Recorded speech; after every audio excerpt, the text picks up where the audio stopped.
Hi hello friends welcome to my channel. இன்னைக்கு நம்ம இந்த வீடியோவில் சேமியா பாயாசம் செய்கிறது எப்படின்ட்டு பார்க்க போகிறோம். ஸோ ஒரு சிம்பிளான டிஷ் அண்ட் வந்து ஈஸியாக பண்ணுறதுனா நம்ம வந்து இந்த சேமியா பாயாசம் செய்யலாம். ஸோ பிகினர்ஸ் கூட ஈஸியாக பண்ணுற டிஷ் இது. சேமியா பாயாசம் செய்ய என்னென்ன பொருள் தேவை அப்படின்னு சொல்லிட்டு பார்க்கலாம். சேமியா ஒரு கப் எடுத்திருக்கேன்.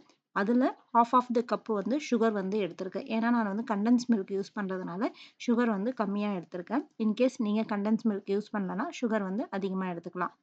அடுத்து முந்திரி, திராட்சை தேவையான அளவு எடுத்துக்கோங்க. பால் 2 கப் எடுத்திருக்கேன். நெய் தேவையான அளவு. உங்ககிட்ட கண்டன்ஸ் மில்க் இல்லைன்னா, நீங்க அதுக்கு பதிலா மில்க் பவுடர் கூட 2 டேபிள் ஸ்பூன் யூஸ் பண்ணிக்கலாம். மில்க் பவுடர வந்து தண்ணீல கரைச்சிட்டு யூஸ் பண்ணீங்கனாலும் டேஸ்ட் வந்து நல்லாயிருக்கும். வாங்க இப்ப சேமியா பாயாசம் எப்படி செய்யறது அப்படின்ட்டு பார்க்கலாம். ஃபர்ஸ்ட்டு ஒரு கடாய் எடுத்துக்கோங்க. கடாயில வந்து 2 டேபிள் ஸ்பூன் கீ விட்டுக்கோங்க. நான் வந்து கீ வந்து கம்மியா தான் விட்டுருக்கேன்.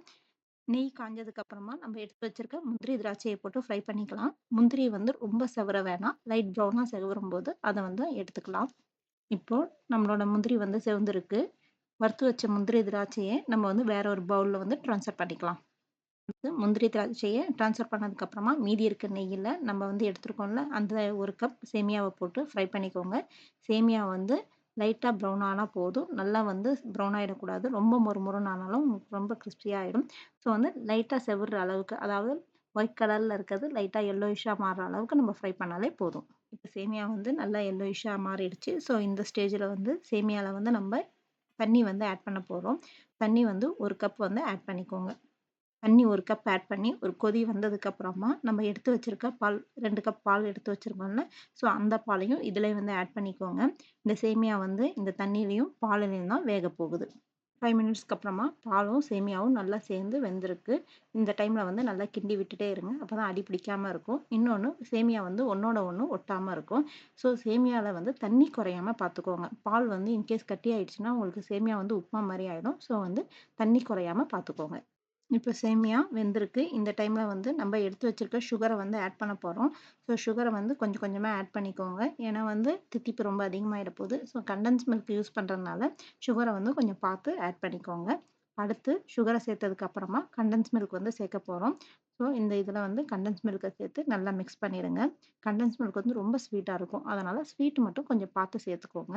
இதுவும் சேர்த்துட்டு கலந்ததுக்கு அப்புறமா அப்பயும் சுகர் பத்தலன்னா, சுகர் வந்து எக்ஸ்ட்ரா சுகர் சேர்த்துக்கலாம். ஆனா வந்து சுகர் தேவைப்படாது. கண்டன்ஸ் மில்க் யூஸ் பண்ற இடத்துல சுகர் வந்து கம்மியா தான் தேவைப்படும். சுகரும் கண்டன்ஸ் மில்க்கும் சேர்த்து நல்லா மிக்ஸ் பண்ணிடுங்க. மிக்ஸ் பண்ணதுக்கு அப்புறமா லாஸ்ட் ஏலக்காய் வந்து சேர்க்க போறோம். ஏலக்காய் தூள் வந்து ஆப்ஷனல் தான். உங்களுக்கு அந்த ஸ்மெல் பிடிக்கும்னா ஏலக்காய் வந்து சேர்த்துக்கோங்க. ஏலக்காய் சேர்த்துட்டு நல்லா மிக்ஸ் பண்ணி விட்டுடலாம். அண்ட் லாஸ்ட்டா ஏலக்காய் எல்லாமே மிக்ஸ் பண்ணதுக்கு அப்புறமா லாஸ்ட்டா நம்ம வறுத்து வச்சிருக்க முந்திரி, திராட்சைய போட்டு மிக்ஸ் பண்ணி ஸ்டவ்வ வந்து ஆஃப் பண்ணிடலாம். ஸோ ரொம்ப ஈஸியான ரெசிபி அண்ட் ரொம்ப சிம்பிளான ரெசிபி. ஸோ இந்த 4, 5 ஸ்டெப்ப நீங்க பண்ணிட்டீங்கன்னா, சூப்பரான ஒரு சேமியா பாயாசம் ரெடி. சேமியா பாயாசம் சூடா தான் சாப்பிடணும்னு இல்ல. ஃப்ரிட்ஜ்ல வச்சு சாப்பிட்டாலும் ரொம்ப சூப்பரா இருக்கும். ஸோ 1 ஹவர் ஃப்ரிட்ஜ்ல வச்சுட்டு கூல் பண்ணி சாப்பிட்டு பாருங்க. அந்த கண்டன்ஸ் மில்க்கோட டேஸ்ட்டு, ஸ்மெல் எல்லாமே சேர்ந்து ரொம்ப சூப்பரா இருக்கும். ட்ரை பண்ணி பார்த்துட்டு கமெண்ட் பண்ணுங்க. இந்த ரெசிபி உங்களுக்கு பிடிச்சிருந்ததுன்னா லைக் பண்ணுங்க, ஷேர் பண்ணுங்க அண்ட் மறக்காம சப்ஸ்கிரைப் பண்ணுங்க. இந்த மாதிரி நெக்ஸ்ட் எபிசோட்ல நம்ம பார்க்கலாம். Thank you friends.